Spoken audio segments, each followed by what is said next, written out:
I am so happy that you're here. It's been a long day, but it's been a great day. It's been a productive day. I hope the same for each and every one of you all. I have really had a really productive week, and I know that sometimes we take for granted, all of the hard work that we put in, but sometimes it's good to just reflect on the actual time that we spend throughout the week and working hard and doing all the beautiful things that we do. So I hope that you've had some time to reflect on how this week went for you, and I hope that it went just as well as I did today. Tonight we have a great show in store for us. I want to pick up a conversation a little bit on something that we talked about last week, and then kind of spear into something else this week. And I got a really, really good guest that's going to be on the show tonight, and he's going to delve into his story. Really impactful, really inspirational. I hope that you all enjoy it. But last week we kind of talked about, the setting goals and not setting resolutions because everybody.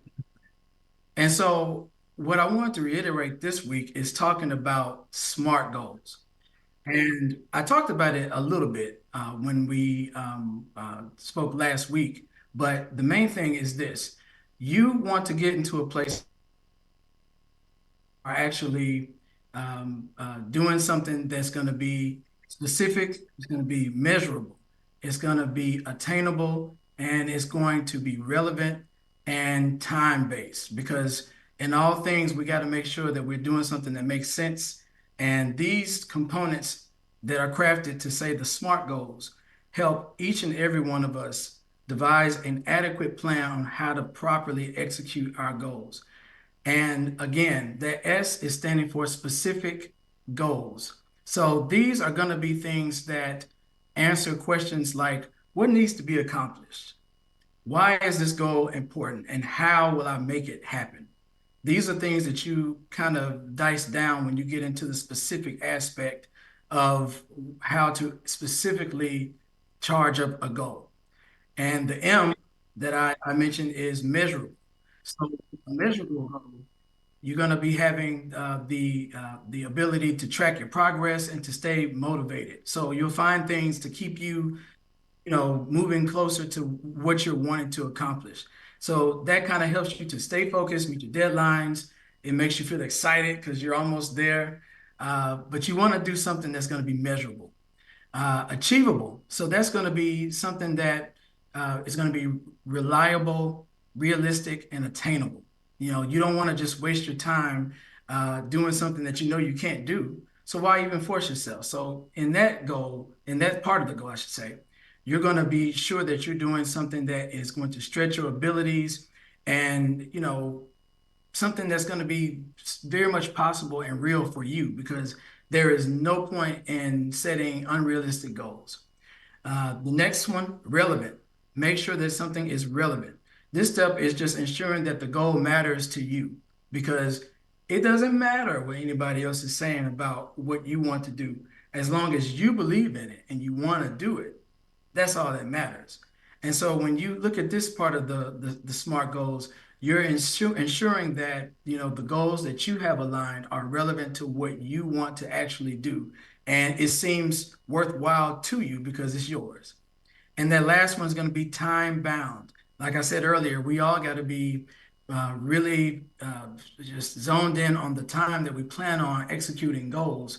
And so this particular step makes sure that you're giving yourself a deadline to actually focus on completing the goal, giving yourself that criteria to say, I want to have this by the end of the month. And by the end of the month, you should be at a certain place. So keeping in mind the SMART goals when you are moving ahead, trying to really piece together your goals is going to be really beneficial to doing this very thing that you're wanting to do. And like I said, we're not focusing on resolutions in 2024. We're focusing on goals. And using the SMART goal system is a bona fide way of doing that very thing. So I hope that you get something from this and just kind of go back and reference these steps because this is an ironclad way to really ensure that what you're wanting to accomplish can effectively be done. So please reference that. Now, saying all that to say, I'm human, you're human, we're all human. And there are going to be times we make mistakes. We are going to fall off. We are going to eat the hamburger. We're going to eat the steak when you're supposed to be eating your salad and all the things. But guess what? There is an opportunity for you to always get back on track.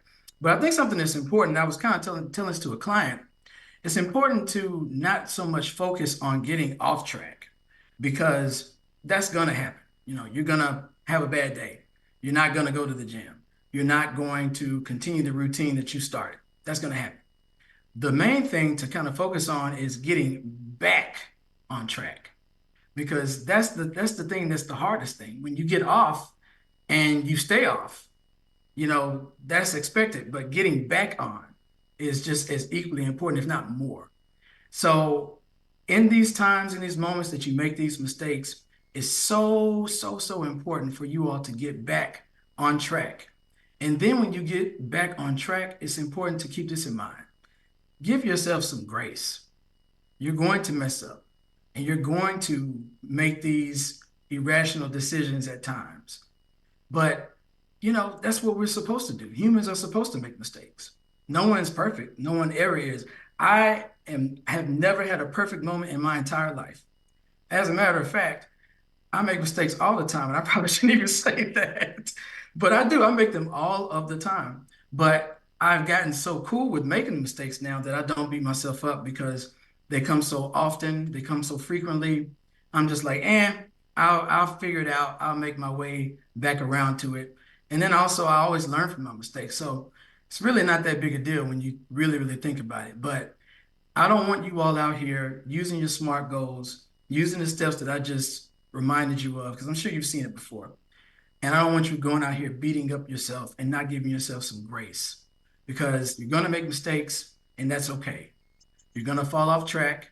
But the thing is to get back on track and just go back at it. Because when you get back on track, you'll probably fall off again. When you fall off, get back.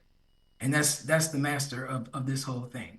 It's just making sure that you can actually follow through with your goals. And when you do make mistakes, get back on track. Give yourself some grace, dust yourself off, get back on. And then just keep in mind that, yeah, I'll probably do this again. And let that be what it is. So I hope you were able to get something from that. And I have a great person that's going to come in now and just kind of speak upon some things that are really kind of chronicled around what I just said. And I wanted to bring him on because, man, his story is just so inspirational and it is just so gratifying to see somebody that I know and I've known since high school who can really speak to some of these granular things and inspire the masses that can hear his story and just be inspired by what he's doing and what he looks to do in the future. And I would like to welcome to the show my dear, dear friend, Joseph Handy. How are you doing, Joseph? How's everything going, man? Oh, it's going great, man. I can't complain. Can't complain at all. Good, good, good. Well, listen, I know you. I've known you since Mhm. I think 1997 when you came to Callaway because we went 96, 90. Well, no, you came 90. You came second semester. That was first 97. semester Were you in the first December, semester? Okay. December of 96. So Okay. right All right. before. Well, I've known you since December of 96. Everybody needs to know. You And bet. just to see you just evolve and everything has just been great. But let you introduce yourself to the people so they can get to know who you are, Joe. All right. I'm Joseph Handy. I've been living here in the Jackson area for a long time now. I am a Jacksonian, originally from New Orleans, though, but I claim Jackson because I've been here the longest. I am a educator. I've actually been teaching for 17 years now. And also, at the middle school level, but then also done some teaching at Jackson State University. I'm also a musician because I'm a band director, by the way. I've been teaching band at a middle school, and also I am a musician in the Army Band, the 41st Army Band in Jackson, Mississippi. I've been doing that for 16 years, and then also I am a real estate investor. I buy, renovate, sell, all of the above in the real estate investment arena. Wow. And just to start off, because I mean, such an interesting parallel to go from education. And to be honest with you, I was always so surprised that you had taken such an interest in real estate because ever since I've known you, it was all about music. I mean, you loved playing the trumpet. I mean, you were, highly, talented. You still are very talented, but you always rose up the ranks as far as being in the band and playing at Jackson State and carrying on and all the other bands. And you're so involved with music. It was so interesting to see how you paralleled from, being in that state as a musician, an educator, and then going into real estate. How did you do that? Like, what sparked your interest in the real estate venue? Uh, you know, it actually it's kind of funny because it's a person in the music realm that I met who was also doing a little bit of real estate on the side that kind of really piqued my interest. So, I told you I'm in the 41st Army Band, and one of the guys that's in there had a couple of rental properties, right? So he came to drill one weekend and he was like, "Yeah, man, my real estate portfolio is doing really good. I made about $8,000 this month." And I was like, "What?" Hold up, man, because he's also a teacher too. Hmm. You know what I'm saying? But I think he inherited some properties from somebody or something. But he got them, and he was doing pretty well with them. And at the time, you saying I made $8,000 off my real estate this month. That was like more than double. You know what I'm saying? What I was making as a teacher. You know what I mean? For those of you who don't know, teachers in Mississippi is actually the lowest Yes. paid salary for teachers Hmm. in the United States. So I was like, man, so sir, tell me more. Hmm. And Right. so we started that conversation, and he was just telling me about his experience with it. The ups and the downs. Talking about sometimes dealing with difficult tenants, or a renovation project, or whatever the case may be. And that just really kind of got my wheels turning. And just like we were speaking about the other day, another thing that really kind of made me want to focus on real estate was because I have a good friend of mine. We actually attended a group um, session or group meetings because we were going through this course I'll call Financial Peace University. It's by Dave Ramsey. And one day after our meeting, uh, we were just sitting talking because of course, we in this financial peace university, so we thinking about finances and saying building wealth over time and all of these various things. And he brought up something very profound to me, and just kind of really got my wheels turning about what it is to generate wealth, and what I'm saying, and to just be in a better financial place. So he said that there are three main wealth generators that build long-term generational wealth for people in the United States. And the first one was businesses. The second one was investing in stocks and bonds, and the third thing was real estate. So I was like, well, business, I don't know if I really want to like start a clothing line or a restaurant, or what I'm saying, or whatever it is people do in business and Right. tech. I, I wasn't really interested in that. The second thing, stocks, I was kind of interested in that, but stocks can be very complex, and I didn't have a full grasp of, what they were and how they operated. So, I kind of shied away from that one for the time. But real estate, I was like, well, it's a house. Everybody needs somewhere to live. I've lived in houses. The people I know live in houses. Living houses. Yeah. Uh, yeah, so I was like, it's a tangible asset that you can touch, that you can see, that you can feel. Um, I'm going to do that. Yeah. Um, so man, like once I had that conversation with those couple of guys, um, man, I just kind of dove into all kind of content, podcasts. Man, I've read, I don't know, over 100 books on the subject, so I read hundreds of articles. and YouTube University, Hmm. just all of that, just diving into the content. And I probably will say that I built a very good foundational knowledge of the subject over the course of maybe about a year and a half to about 2 years. And then I just dove in all the way in there and Hmm. started buying properties. And I set a smart goal. Yeah. I said that I wanted to, because eventually I wanted to get to the point where a majority of my income was coming to me passively without me having to actually clock in and work, at a job, right? So anyway, with that being said, I said I wanted to buy 3 to 5 houses per year for the next 5 years, and it would generate at least $4,000 worth of income for me and my family. And that will replace my teacher salary. It will free up my time.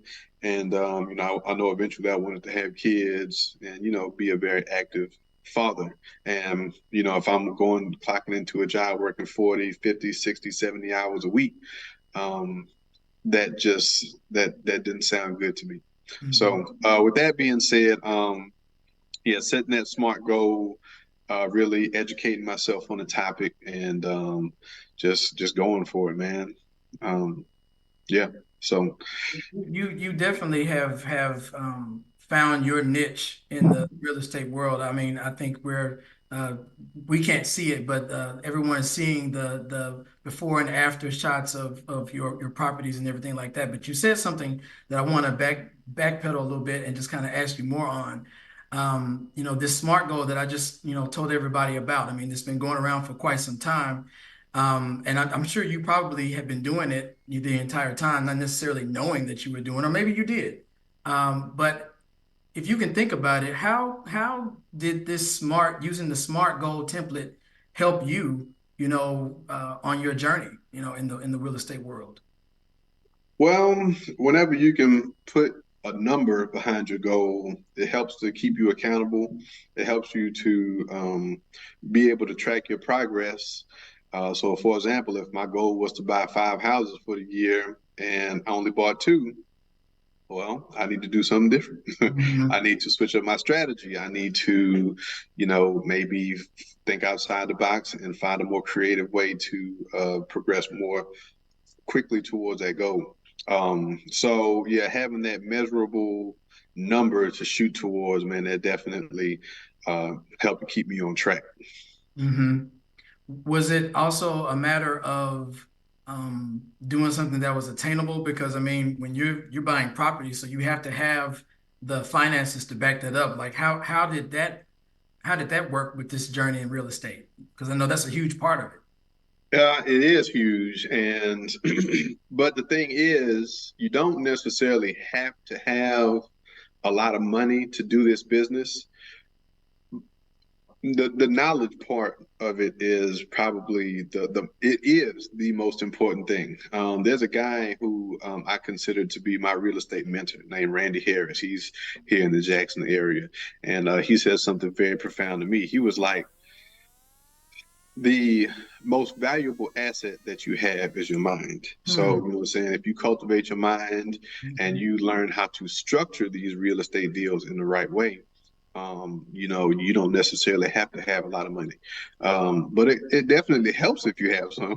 Hmm. What I'm saying? So, with that being said, having those attainable goals, um, and you know using your mind to figure out how to make things happen, because in prime example, like I said, I felt like 3 to 5 houses was, in my mind at the time, I thought that was pretty aggressive. Hmm. um, and in 2020, uh, I bought 10 units, you know what I'm saying? So I was like, I started to turn on my mind to think about how I could structure these deals creatively, so how I could, structure the contracts or do an owner financing or subject to deals or partnerships or whatever the case may be. And just thinking outside of the box and, just I don't know what I'm going back and I'm kind of thinking like maybe I should have set the bar a little bit higher Hmm. because what it was, I said I wanted to have 20 units, but after that 5 year period, I have as of today 73. So, what I'm saying, with that being said, um, although the 20 was cool, like, and I felt like that was attainable, that just showed me that my ceiling was much higher. Hmm. But, so I just needed to really focus and, just really hone in on what I was trying to accomplish, to generate systems that help me to be more efficient and move me towards accomplishing those goals. Absolutely. And I mean, I'll be honest, I didn't know it was that many. I knew it was a lot. I didn't know it was, you say, 73? 73 Yeah, properties? That's amazing. 73 rental units. And you started the journey in 2017? Is that 2017, right. wow? Wow, wow, wow. So that in itself is amazing. I mean, you have essentially gone through the SMART goals because you did a SMART goal plan. Essentially, you started with something that was really specific, measurable, attainable, relevant, and time bound because you kind of gave yourself a time limit as to when you wanted to have everything kind of the way that you wanted it. But also, I know this, so I get to kind of have a lot of range with this conversation. You, had gotten to a point where you had immersed yourself in real estate that every time we got in your car, you would listen to a podcast. You're like, okay, Joe, can you turn this off? But you got so immersed in it that you started kind of trickling out into other popular trends that's going on. And one thing in particular are Airbnbs. Kind of talk to us a little bit about, structuring the Airbnbs and that process. And of course, we'll talk about the properties, but I know Airbnbs is something that you're really devoting some time into now. Yeah, so it's just another way of diversifying what I'm doing within the real estate realm. Um, So, I mean, because there's so many different ways that you can be involved in real estate. I mean, you can do wholesaling, you can do flipping, you can be a real estate agent, a broker. You can be a developer. But, in particular, and actually my wife, she actually encouraged me and kind of pushed me towards the Airbnb arena because she was, I guess, seeing people doing it online, and so I Yeah. think a friend of hers had an Airbnb property that was doing pretty well. So she kind of got me thinking about that, and then so I was like, well, I already got a pretty good amount of long-term rentals, people that have a lease that's, 6 months or longer. But this short-term, the potential for cash flow for those is immense. So with that being said, let's just say um, a regular rental, I get about $1,000. Well, on average, a short-term rental gets about 2.5 to 3 times that. So 2,500 to $3,000 a month in income, and so that skyrockets the amount of cash flow that you get from those properties on a monthly basis. But it has its challenges because you have to be a lot more intentional on the front end with your design, saying Mm. picking out the core. I'm actually in one of my Airbnbs right now. Because yeah, if I was at home, Carter would be running in and out of the room. Jasmine would be howling in the background and trying to come see Daddy. Shout out to So Jasmine. Shout out to Carter. Of yeah, course, Kiara. my Shout out my to. my babies. Yeah. So but anyway, yeah, I mean, you got utilities, you got maintenance cost on it, hiring a cleaner to come in and do it. And, I actually needed some help with all of that because, I'm so involved with all of the renovations and going and looking at properties and meeting with contractors and stuff. I needed an extra helping hand with that. So I actually brought my wife in. It was originally her, her plan anyway, well, saying her interest. Hmm. And so I said, hey, why don't you come in? Let's work together on this. You help me to operate the Airbnb side of things, and so far it has been a great partnership, and I'm enjoying working with my spouse. Yeah, that's great. And I think it's great that you all are enjoying something together, but also building something for your family. And Right. something that's going to have some staying power for quite some time. I think that's amazing. So I'm really glad to hear that. Thank you for just kind of walking us through that. The audience, they're seeing your pictures of a renovation, the before pictures.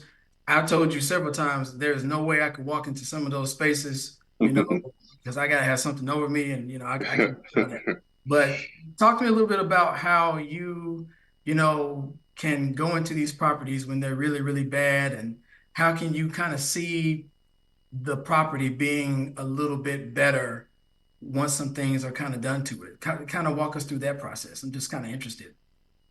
Um, well, I guess you can say I just have the vision for it. Hmm. Some people like to call themselves the visionary. They got like, they can walk in and they can see something out of nothing, so Yeah. they can have an idea in their head or a vision in their mind and they can make it into a reality.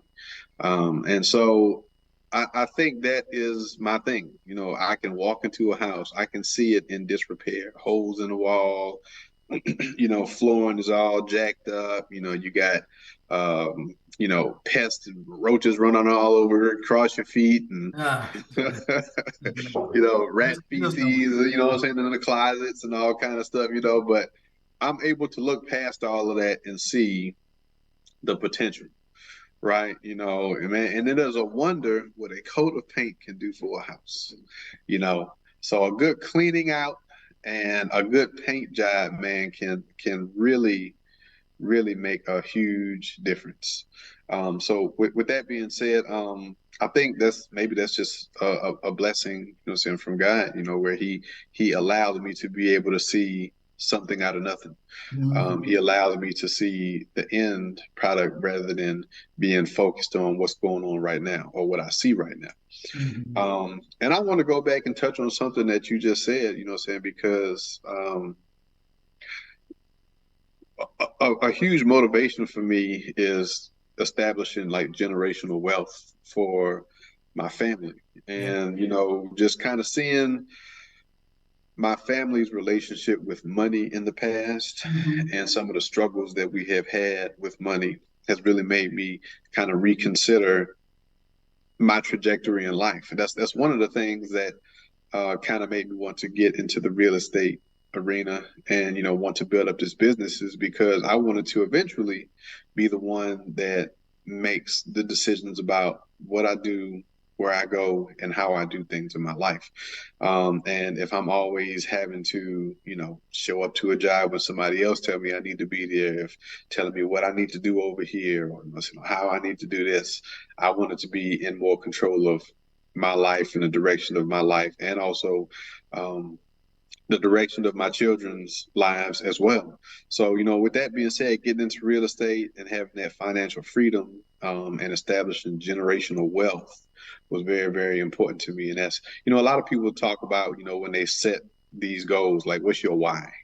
Do you have a strong enough why for doing what you do? And I can't think, at least for me, anything more profound than wanting your family to be taken care of, saying, to have options, saying, to be able to call their own shots Mhm. and not necessarily have to rely on other people, but we can do for ourselves. Mhm. So that was a huge motivation for me.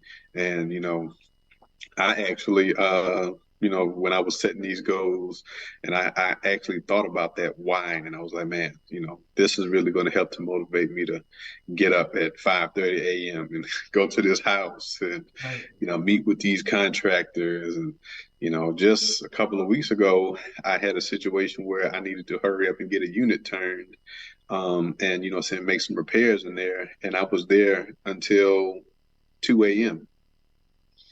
You know what I'm saying? And uh, I was just determined to make it happen, determined to move myself and my business to that next level and keep things, going in the direction that I want. And I'm all about making it happen.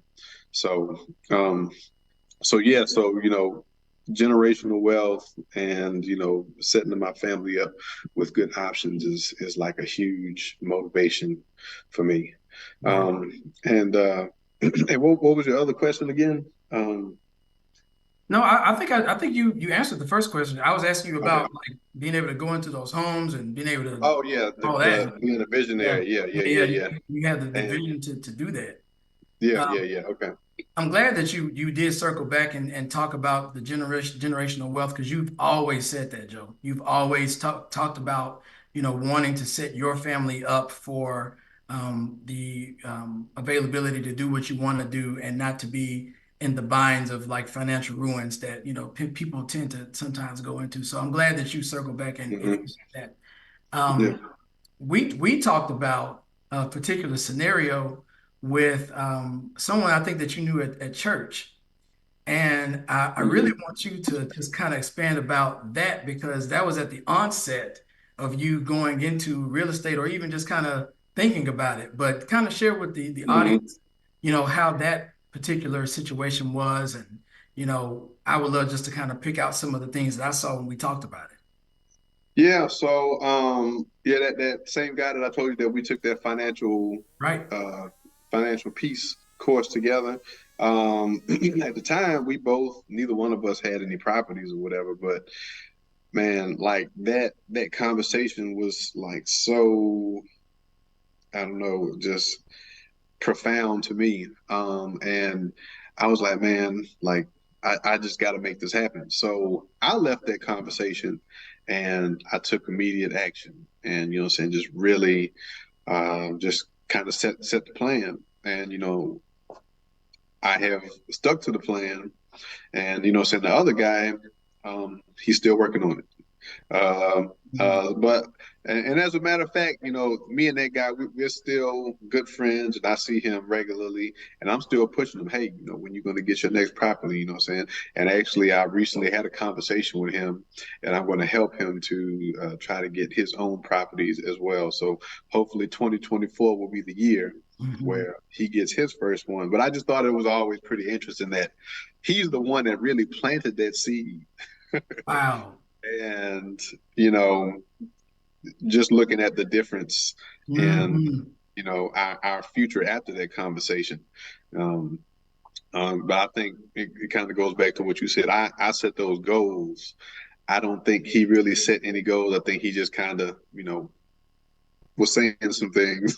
Like I was And, saying to you, it's almost as though he had a resolution. This is what I want to do, but you mm, actually took it to the streets. You put forth mm, a plan to actually make it happen and right. execute those things. And that's a huge difference in my mind when I saw that, when I heard that, I should say, when I heard you Hmm. kind of talk about that, I just thought, oh, that's a great example of someone saying I have a New Year's resolution versus someone that has an actual goal and sets the steps to make those things happen. And just for the sake of just sharing that, when did you have that conversation with that guy?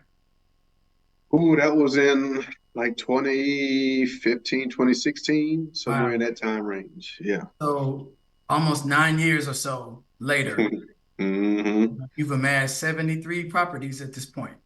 Right. Hmm. He's still figuring it out. Not, not knocking anybody, but just kind of using it as a parameter, if you're serious about wanting to execute something, you put forth the effort, you put the goals in, you set the steps in, and you execute. But if you just Right. keep saying it, keep saying it, keep saying it, it's never going to happen. You got to put it with some Mhm. action. So Exactly. yeah, I appreciate you sharing that story. That was a revelatory story that you shared with me at that time because I was so much, entrenched in talking to people about New Year's resolutions with my clients and other people. Mhm. So it was a right on time story.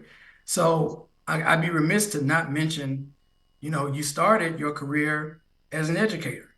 Currently, right now, to this day, you are Mhm. a middle school band director and are essentially on the cusp of, changing a career altogether. Talk a little bit about, that transition from being a teacher and transitioning into a much bigger space in the real estate realm, because I think there are a lot of people out here who can resonate with being in a job, doing it for a long time, but of course, aspiring to do something else and probably have a side hustle that they like to make a full-time thing. Your side Hmm. hustle has kind of transitioned, but kind of talk to us a little bit about transitioning from an educator to a real estate mogul.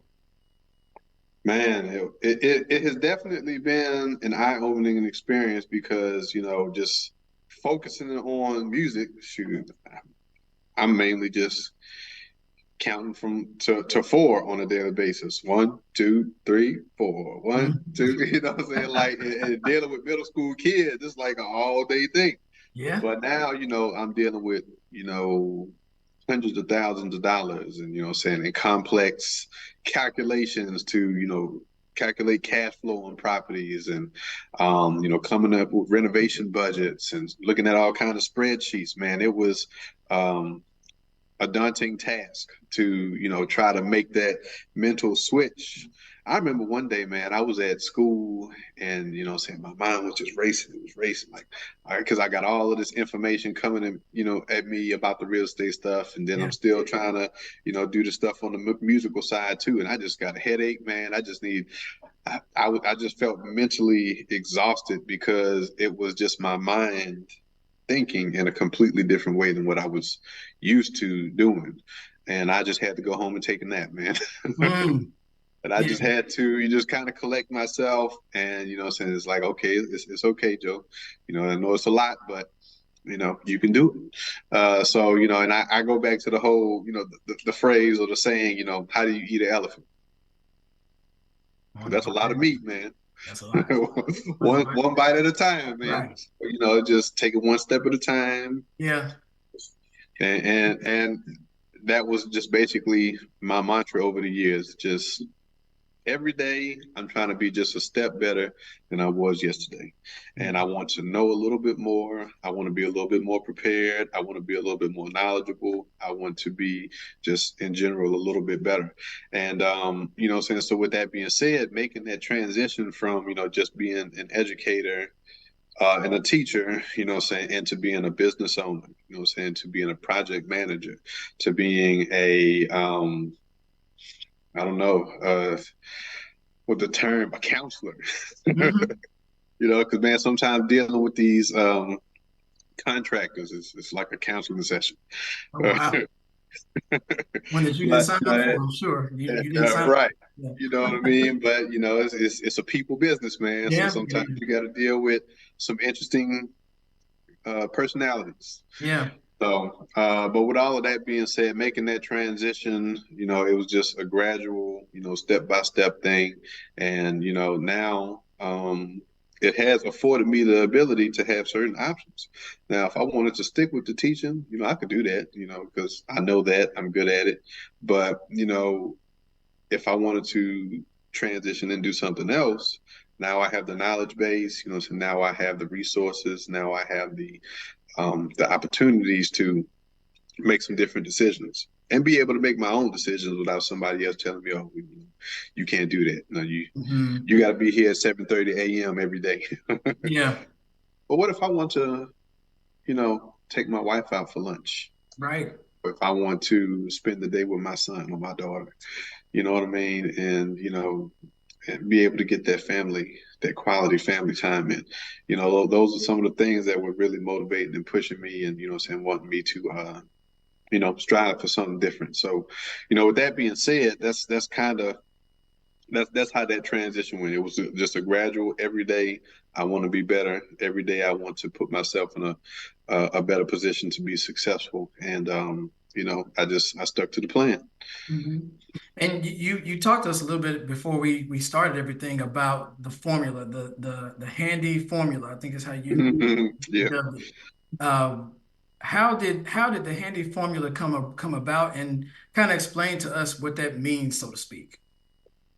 So it's kind of like if you look at my pictures to that I post on various social media platforms, you'll see that a lot of my properties look very similar. We've got the same color scheme, the same type of fixtures in there, the same flooring, and saying just the same overall look, right? So basically, I would like look at other houses, say other people's projects. I'm like, okay, I like that. Okay, that looks good too. and I took like little bits and pieces of what I felt like looked great. It gave a nice updated look, but also, in real estate investment, it's all about getting a return on your money. What gives you the best return on the money that you put into the project? So, with that being said, trying to be cost effective, but also have it to look good and be able to rent at top of market prices. So I just came up with a formula, and I just stuck with it. So it was working very well, and you know how the old saying goes: if it ain't broke, don't fix it. Mhm. So I got this formula, same color scheme, fixtures, flooring, and the house kind of sells itself. So when people walk in there, they're like, wow, you know, this is nice. Yeah. Here's my money. Right. uh, and then another thing that I want to say is, and I hear this a lot, from people that I deal with, in tenants who apply, and even people who just come by and see the house. They talk about, I guess, the customer service aspect of things, previous landlords not fixing things or being difficult to deal with. So I do pride myself in really trying my best to take care of my tenants and do right by them, because I feel like if you do right by them, they'll do right by you. They'll take care of your house, they'll pay their rent on time, they will be pleasant to deal with. And I always try to be professional and deal with them in the right way. And I think that goes a long way in my business as well. Absolutely. What do you think has been the most difficult thing that you've had to get adjusted to or that you just had to deal with when it relates to being in the real estate world? People. Mm, And dealing with the emotional side of people, right? mm, So anybody who knows me, I'm not a very like impulsive. I'm not, saying very spontaneous. I'm not very like overly uh, demonstrative or like emotional. got there. Um, I'm a very logically brained person, and I think about things. What is the most efficient way to do things? What is the right way to do things? A lot of people don't think like that. Mm, They're like, okay, well, how do I feel today? Okay, I'm gonna operate like this. Okay, well, I feel this way, so I'm gonna do this. And I struggle with dealing with people and in the emotional side of their decisions that they make. Especially when you're dealing with contractors. Lord have mercy. Because, man, case in point, right? I was dealing with this one guy, and we had sat down. I had met him at a restaurant, well, no, we met at Starbucks, and we had talked about the contract and, saying what his job and his responsibilities were and what he was going to do. And he started the job. It started out good, but then when we got towards the end of it, the job was maybe about 90% done. And, but he was wanting 100% pay. I was like, well, no, I'll give you 100% pay when you finish the job 100%. He was like, well, I feel like, I need to get 100% because I've been doing this and I've been doing that. And, I just feel like I need to get that. I was like, well, sir, that's not what the contract says. Well, I don't care about that contract because I just feel this way and blah, blah. And I just had to really calm myself down. mm, That's not how I operate, sir. And if you do 100% of the job, you get 100% of the pay. Now, in the past, I might have been more inclined to argue with him or to, get into some back and forth. But as I get older, I like to think I'm a little bit more wiser, and I always like to carry myself with professionalism. But like just dealing with stuff like that with people, and that's just one instance. There have been numerous Oh, I instances bet. like that Yeah. dealing with people, and the emotional side. So that has been probably the most difficult thing about dealing with in the real estate business, dealing with people's personalities and their emotions. You know, they sometimes they think very differently than me. I just put it Yeah. like that. Yeah. Yeah. I can imagine. Well, to everybody that's listening, I hope you all are getting some great nuggets from Joseph Handy. I definitely want you all to put some questions in the chat if you have anything that you want to ask. We got us a real estate mogul in the house, so if you got any questions or anything that you want to tip off to him, I think this is a great time to do that. So feel free to put something in the chat, and I'll definitely ask it to you, Joe. So while we're waiting on some other questions or some that may come up. Um, earlier I talked about, giving ourselves some grace on Mhm. our journeys, going towards our goals and accomplishing things. We beat ourselves up to the Right. point where it's just like, man, I'm really disappointed in myself. I should have had that chocolate cake, or I shouldn't have had that blah blah blah blah blah, all that stuff. But it comes with the territory, of course. But kind of talk to us a little bit about those times when you have gotten off course with your goals, and in particular with the real estate journey that you've had. Talk about some of those trials and tribulations that you've had in getting off course with doing something that you were supposed to do. Right. Well, with anything that we do, you really have to consider the fact that not everything is going to always go your way. Things don't always go according to the plan. However, you have to have a mindset of resilience, and saying being able to push through the adversity, being able to find a way to keep going. Saying as long as you don't quit and you stay, focused on the end goal, you just keep going and you keep on trying to figure things out until you achieve those goals. And that's one thing that I have just learned over the years, and just kind of me, what I've observed, and because in the real estate game, there are a lot of very wealthy individuals, and I'm just like in circles with a lot of different people who have like just a different mindset, who are very successful, right? And one thing that I notice about them is they are very resilient. They're very determined in what they do, and they find a way. They don't quit. They never give up. And we have to have, and if that works for successful people, if I see these multimillionaires, so these people who have, done great things throughout the course of their life, if it worked for them, maybe it'll work for me. Mhm.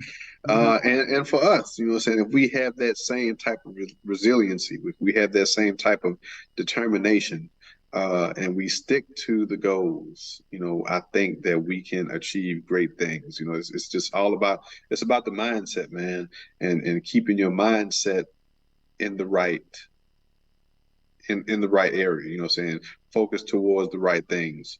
And I think that goes a long way. Saying it's just helping to move us forward towards greatness. Mhm. Yeah. You spoke on resiliency and determination, which I think are two great qualities to have when you're, trying to accomplish something that seems really daunting and really challenging. What's something else that you think qualities, I should say, that you think also work well, especially if you're wanting to be in the real estate world or, anything that's kind of at a top level? um I would say a willingness to learn Mm, and to grow. yeah. These guys that I know, that I speak, I consider to be very, very successful, they're like lifelong learners. Mhm. They are constantly consuming some type of content, saying whether it's reading books, whether it's listening to podcasts, whether it's watching YouTube videos or attending conferences, whatever the case may be, right? They are constantly working on their mind and themselves in general to help to take them to the next level. And so I would definitely say a willingness to learn and to grow is a very, very strong attribute of theirs. Mhm. Absolutely. We did get a question in the chat, and the question is it okay to purchase property through the courts by paying the property taxes and waiting a year to be yours if the owner doesn't respond? Yes, I know a few investors who that's like their main strategy. Now I know, and I'm not. I think it's different in different states or whatever. But at least in Mississippi, the way the tax sale works is that if you buy a property, um, you have if you buy like a tax lien, that's what it's called. So basically, if somebody doesn't pay their property taxes, a lien is put against their property, and then you can purchase that tax lien, and you have to wait 3 years in order to for that tax lien to mature, so you can take over that property. So with that being said, yes, I mean it's a lot of people that I know that use that strategy, and that strategy works very well.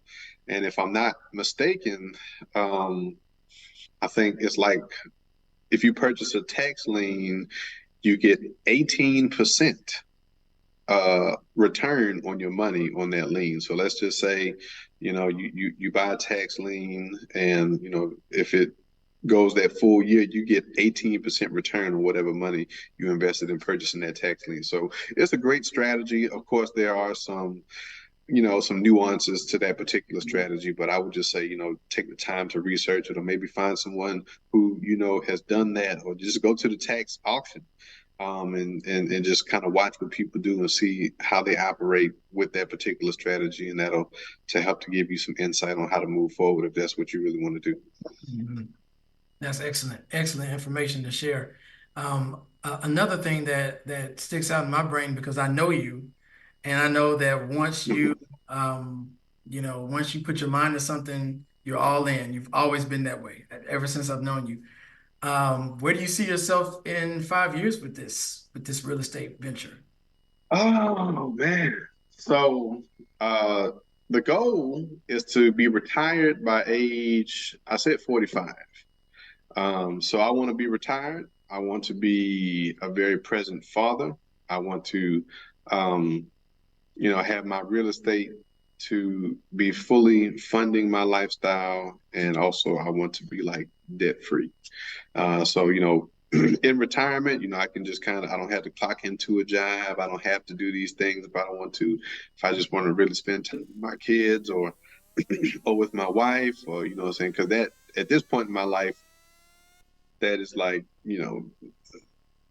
that is so big to me. I mean, just being a good present father, saying raising up the next generation, saying being able to go to my son's sports events, or being able to, you know, attend daddy daughter day at school, or Yeah. whatever the case may be. You know what I mean? Like that's what I see I really doing in the next 5 years. Being retired, fully retired, having financial freedom through my real estate investments, and just really focusing on being a good father, a husband, and taking good care of my family. And Mhm. eventually, maybe doing more mentorship programs. I know I actually commend you, Sherman, because I know you've been involved with mentoring a lot of people, and saying, and pouring into them in their lives. And eventually that is something that I would really like to do as well. Paying it forward, as they say. For it. And you Mhm. have a lot to offer, so you definitely should definitely do that. And I know whoever gets your guidance is going to be in good hands. You said something, I want to kind of parallel this to something that someone just asked in the chat. How do you Mhm. juggle all of that stuff? Being a father, being in the military, being involved in real estate and other things that you're involved in. How do you juggle it all? Like, what's the secret sauce to this? Ooh, man, it's some days it's a lot. Just trying to find time to, I don't know, just because if you're doing something in one area, it's taking time away from something else. You know what I'm saying? If your focus is on one thing, it's not on the other things. So maybe compartmentalizing or time blocking. So at certain parts during the day, I'm focused on this, and this gets all of my attention. But also time blocking family time during the day, time blocking stuff for my real estate, time blocking for my military responsibilities, and so time management. And Mhm. um, you know, sometimes it gets difficult trying to balance all of that, because each one of those things had its own challenges, and each day some kind of curveball is thrown at me. Whether it's getting maintenance calls because tenant is saying that my roof is leaking, or you know my fence is falling down, or my son is sick, and so we got to go and pick him up from school, or last I don't know, last month sometime we had a gas leak at the school, and everybody had to like be evacuated from the school, and we had to go like to a church across the street, and that like completely like threw off my plan for the day. So we're gonna get those stumbling blocks, but time blocking, saying making sure that we are focused on really trying to have that balance, and saying, and trying to plan out our day. And with that being said, now this, everybody else may not know this, but I am not a morning person.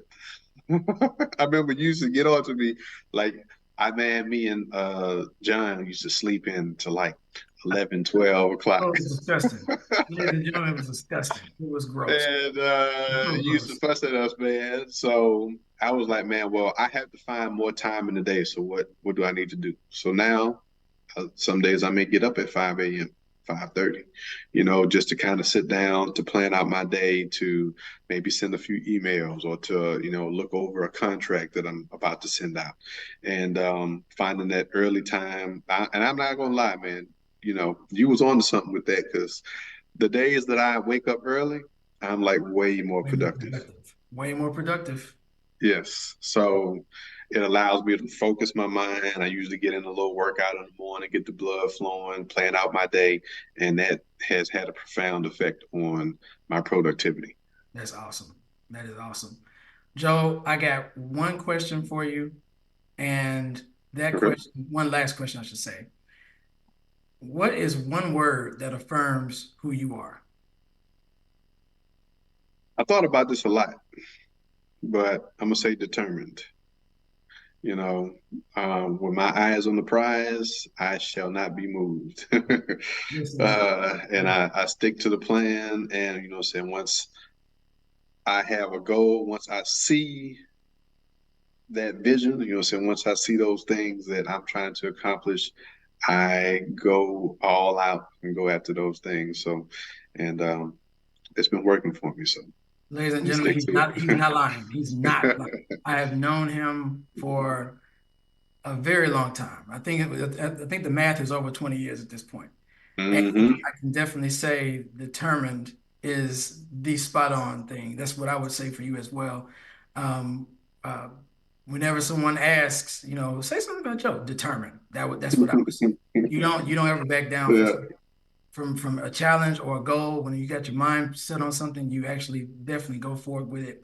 Well, I want to thank you for coming on the show tonight, Joe. I think a lot of us have been inspired by your story, your journey transitioning from education to real estate, doing something that you love to do, which is so obvious.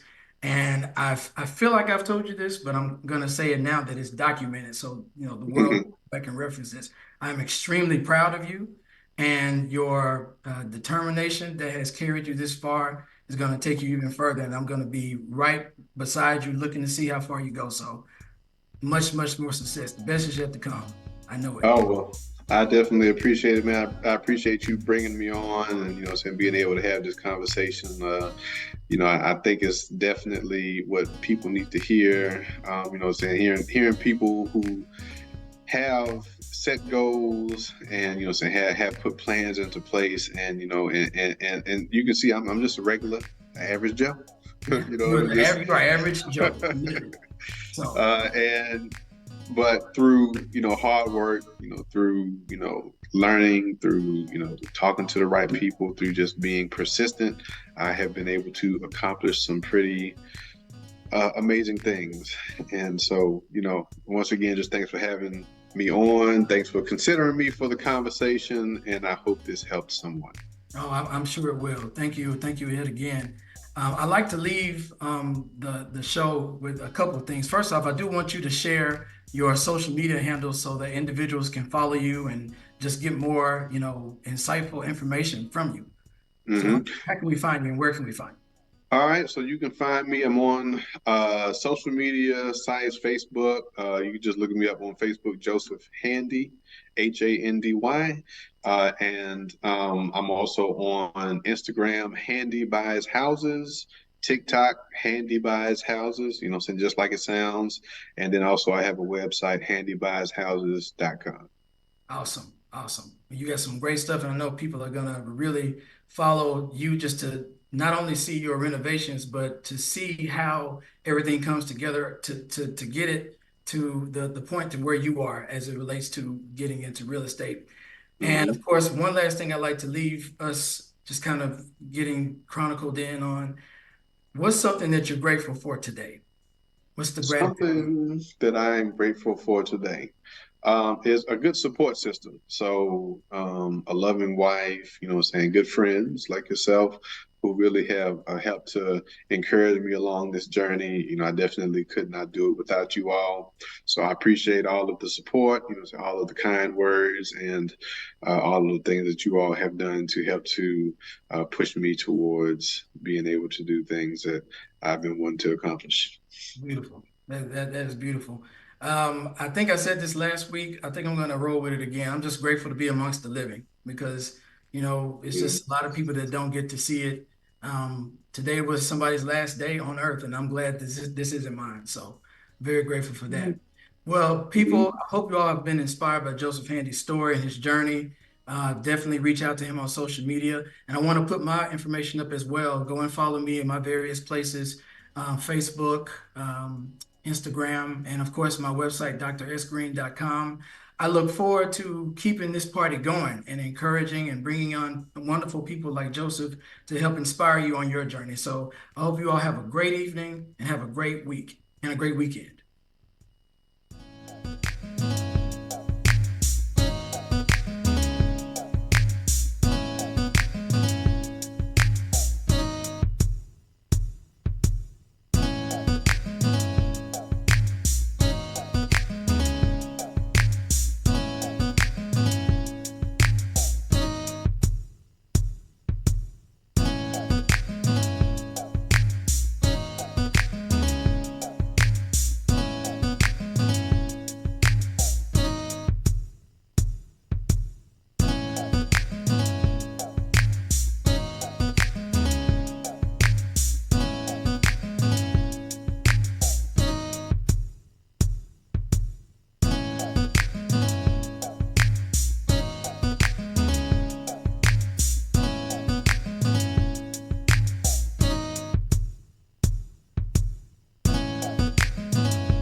Know that I love you and that I'll never leave. You're the reason I'm happy, 'cause you made my life complete. There's nowhere I'd rather be than right here next to you, 'cause your love is what my soul's renewed.